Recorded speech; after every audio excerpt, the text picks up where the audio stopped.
إن الله وملائكته يصلون على النبي يا أيها الذين آمنوا صلوا عليه وسلموا تسليما. اللهم صل وسلم وبارك عليك يا حبيبي ويا شفيعي رسول الله. صباح الورد على متابعين الحلوين، صباحكم معطر بذكر الله، صباحكم كله مليء بالرزق والخير والبركة، اللهم امين يا رب العالمين. فيديو النهارده باذن الله هنعمل فيه المخالل الجزر والمخالل اللفت بطريقه سهله قوي وبسيطه، وازاي يفضل معاكي مقرمش كده لاخر واحده، وكمان اللفت هيتاكل في 3 ايام بس، يعني حاجه كده اخر جمال. كمان هقول لكم ازاي تطلعوا الميه بتاعه اللفت حمرا كده وجميله، وكمان الميه الصفراء بتاعه الجزر كده. ايه سر الميه الصفراء دي؟ تعالوا بينا النهارده بقى كده مخلل في اول الاسبوع وناكله اخر الاسبوع، وكمان نعمل شويه مخللات حلوه كده عشان رمضان. كل سنه وانتم طيبين. شايفين اللهم بارك طلعنا المخلل كده من البرطمانات، حاجه كده في منتهى العسل، مفيش اي ريم مفيش اي بكتيريا، حاجه كده اخر نظافه واخر جمال. اهم حاجه كده لو عجبك الفيديو ما تنساش اللايك الجميل بتاعك، تعملي لنا متابعه حلوه كده عشان يوصلك كل الفيديوهات الجديده اللي احنا بننزلها. ويلا بينا نشوف محتاجين ايه عشان نعمل المخلل الجميل ده. اول حاجه كده انا جبت كيلو واحد من الجزر، اعمل برطمانات صغيره كده على قد الاسبوع او على قد 10 ايام كده، حاجه بسيطه. كل ما تخلص ان شاء الله بكون جددتها تاني زي ما انتم شايفين كده. ومعايا اللفت، طبعا اللفت بيبقى عليه طين كتير كده، تاخديه تنقعيه في ميه هو والجزر لحد الطين ده يدوب خالص كده، وتغسليه كده كويس بالليفه اللي انت مخصصاها لغسيل الخضروات. بعدين هنقطعه بالشكل اللي انتوا شايفينه ده. التقطيع ده هيرجع لك انت، عايزه تقطعيه بالطول براحتك، عايزه تقطعيه مكعبات براحتك، براحتك خالص. انا قطعته كده باللي هي القطاعه بتاعه الجزر، وبقى معانا بالشكل اللي انتوا شايفينه ده. اما قطعه منه دواير، ما قطعه منه حلقات كده. التقطيعه اللي كانت بتيجي معايا كنت بعملها، والشكل ما بيفرقش معايا قوي. اهم حاجه كده ما تخنيهاش قوي ولا ترققيها قوي، تبقى معاكي بالحجم اللي انتوا شايفينه ده، لانها لو رقيقه قوي هتلاقيها نعمت كده منك وبقت ايه، طريه كده ومش هتبقى حلوه، ولو تخينه برده مش هتبقى حلوه كده. فرفعيها كده بالشكل اللي انتوا شايفينه ده وخليها وسط. الجزر بقى هنحتاج ايه؟ مخلل الجزر من الحاجات اللي الكل بيحبها، يعني حتى في ناس ما بتحبش تاكل الجزر بس بتحب المخلل الجزر، وانا منهم.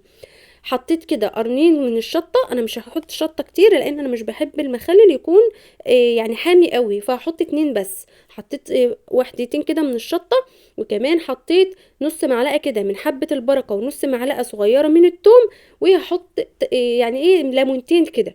والسر بقى اللي هيخلي الجزر اصفر هي رشه كده من الكركم. الكركم بقى اللي هيدي للميه بتاعه الجزر لون حلو كده وجميل، وهيخلي اللون بتاعه اصفر.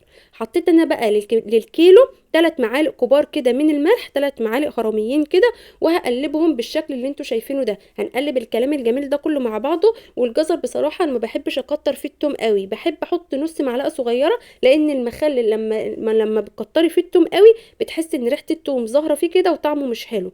فحط نص معلقه او ربع معلقه كمان، حاجه بسيطه خالص كده. قلبنا بقى الكلام الجميل ده كله مع بعضه كده في البوله، وجبنا البرطمان بتاعنا المغسول المتعقم. انا عقمته ازاي؟ الميه اللي انا كنت بغليها على النار عشان المخلل، طبعا انا بغلي للمخلل ميه وابردها عشان المخلل يبقى متعقم. اخدت انا بقى كده كوبايه من الميه وحطيتها كده في البرطمان، وقفلت عليه وقعدت ارج كده البرطمان علشان اعقمه من جوه واخليه مفيش اي بكتيريا خالص. وغسلته كده ونضفته وسبته يتنشف من الميه. وحطيت كده بقى في المخلل، وجبت الميه اللي انا كنت غلياها على النار وسبتها تبرد خالص، وهبدا ان انا انزل بقى بالميه كده لحد ما املى البرطمان كله. وهدي بقى للبرطمان كده هنقفله قفله محترمه كده، نقفله قفله حلوه خالص، ونرجه بقى كده لحد ما كل حاجه تتقلب كده مع بعضها، يبقى معانا مخلل اللهم بارك في منتهى الجمال. كمان لو عندك نص معلقه من هريسه الشطه الحمراء كده تقدري برضو تحطي نص معلقه صغيره، هتخلي اللون بتاعه كده جميل. حبة البركة كده بتدي طعم جميل قوي في المخلل. حبة البركة دي بحب احطها في المخلل، بتدي طعم جميل بالذات في الجزر. والليمون، فلو انت بتعملي جزر كده او بتعملي ليمون حطي كده نص معلقة صغيرة من حبة البركة، بتبقى تحفة.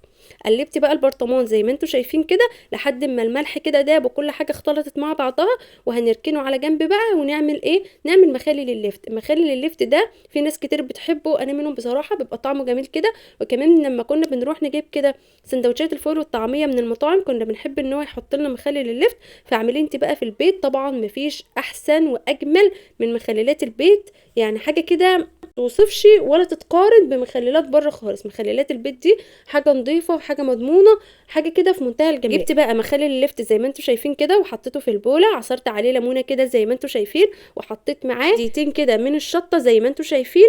وهحط بقى التكايه اللي هتخلي الطعم بتاعه واللون حكايه، هي البنجر. البنجر هو اللي بيخلي لونه احمر كده وجميل، وكمان بيخلي الطعم بتاعه تحفه. البنجر ده انا كنت مخزناه في الفريزر، بحب اخزنه كده لايه لما احتاجه كده، انا ما بحتاجوش غير في المخللات، لكن بالامانه انا ما بحبش طعمه قوي في الاكل، فما بحطوش غير في المخلل بس. حطيت 3 معالق كبار هرميين كده من الملح، ال3 معالق هيبقوا مناسبين قوي للكميه دي. هو دي كان كيلو او كيلو وشويه كده، كيلو وربع كده او كيلو ونص، بصراحه انا ما كنتش عارفه هو قد بس ايه. انا حطيت له 3 معالق كبار من الملح، ودقت الميه بتاعته بعد ما خلصته، لقيت الميه بتاعته حلوه قوي. طبعا لقيت الكميه كده زياده على البرطمان، فبدات ان انا اضغط بايدي كده واحط الكميه اللي معايا. كمان حطيت نص معلقه من السكر، حطيت لللفت نص معلقه من السكر كبيره علشان يفضل محافظ على القرمشه بتاعته كده ويبقى جميل. هكتب لكم برضو كل المقادير بتاعه مخلل الجزر ومخلل اللفت في اول تعليق باذن الله، ولو على اليوتيوب هكتبه في صندوق الوصف. حطينا على اللفت البنجر والشطه والليمون والملح والسكر وقلبناهم كده مع بعض، وطبعا حطينا الميه المغليه وقلبنا الكلام الجميل ده كله مع بعضه كده. طبعا انت شايفه اللون لسه محمرش لان البنجر لسه ما نزلش اللون بتاعه كده. اول بقى ما بيقعد كده ساعتين 3 يوم، في 2 في التالت بتلاقي البرطمان بقى احمر كده وجميل وحاجه اخر جمال. بندي تقليبه كده للجزر لان الحاجه مركونه كده تحت، بندي لها تقليبه كده. واللهم بارك، اللفته تكليف 4 ايام او 3 ايام بالكتير، والجزر بكتيره قوي 5 ايام وهيكون معاكي في منتهى الجمال، لان الجزر بيغيب شويه عن اللفت. حتى عشان كده انا ما حطيتهمش في برطمان واحد، عملت ده لوحده وده لوحده، وممكن بعد التخليل بقى ابقى احطهم على بعض. تعالوا بينا بقى بعد 3 ايام نفتح على الكلام الجميل ده كله ونشوفه. اللفت كان اتخلل اللهم بارك، لكن الجزر كان لساله يوم كده او 2 بس، حبيت اوريهولكوا برضو. اللهم بارك كانوا في منتهى الجمال واللون كده جميل. شايفين بقى لون اللفت كان ابيض، لا خد بقى اللون الاحمر كده من البنجر وبقى طعمه جميل، ما سودش مننا، ما عملش اي ريم، ما عملش اي بكتيريا، ده لاننا معقمين البرطمانات كويس ومعقمين الميه كويس. وطبعا لما تيجي تجيب المخلل اوعي تجيبي بايدك، اوعي او بمعلقه وسخه، لازم المعلقه تكون نظيفه. حتى وانا بطلعه ما حطيتش المعلقه اللي انا طلعت بيها مخلل اللفت، طلعت بيها الجزر، طلعت ده بمعلقه وده بمعلقه. ده كده بيحافظ على المخلل، بيحافظ على المده بتاعته، يفضل لفتره اطول، يفضل مقرمش، ما يجيش فيه اي بكتيريا، ما يجيش فيه اي ريم ابيض، لان بصراحه انا ما بحبش الريم الابيض ده وبتقرف منه كده على المخلل. اللهم بارك انا كنت عامله مخلل الخيار برضو، كنت غاليه له الميه ومعقمه البرطمان، اللهم بارك فضل معايا لاخر واحده مقرمش وجميل، وكمان ما عملش اي ريم خالص. طلعنا كده بقى المخللات كده زي ما انتم شايفين، حاجه كده في منتهى الجمال. شايفين مخلل اللفت لونه جميل وطعمه تحفه ومقرمش كده ولذيذ، وكمان مخلل الجزر في منتهى الجمال، بس هو بصراحه عايز يومين كمان علشان يبقى معانا جاهز، لكن مخلل اللفت في منتهى الجمال. المخلل كده لونه اصفر وجميل.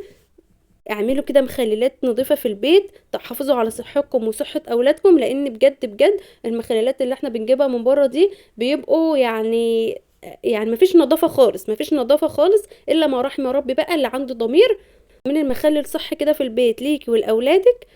وطبعا الجزر انا كنت جايبه الكيلو ب10 جنيه، واللفت برضو رخيص خالص، يعني الحاجات دي قد الموسم بتاعها. هاتيها كده واعملي مخللات علشان رمضان، كل سنه وانتم طيبين، عشان ان شاء الله ما نشتريش مخللات كده على الفطار خالص. هتقولي لسه بدري، هقولك لا مش بدري ولا حاجه، ممكن تستني شهر شويه وتبداي ان انت تخلليه. طبعا في ناس بتصوم رجب وبتصوم شعبان، فبيبقى حلو قوي بالنسبه لهم ان هم يخللوا من دلوقتي. خليلي بقى المخلل على الطريقه بتاعتي وقولي لي رايك في التعليقات، ويا ريت لو عجبك الفيديو ما تنسيش الشير الجميل بتاعك واللايك الحلو عشان يوصلك كل الفيديوهات الجديده اللي احنا بننزلها، وتعملي شير لاصحابك وحبايبك كده لو الفيديو عجبك عشان يوصل لاكبر عدد من الناس. وكده الفيديو بتاعنا يكون خلص. استودعكم الله، دمتم في حفظ الله ورعايته. استنوني في فيديوهات تانية كتير، والسلام عليكم ورحمه الله وبركاته.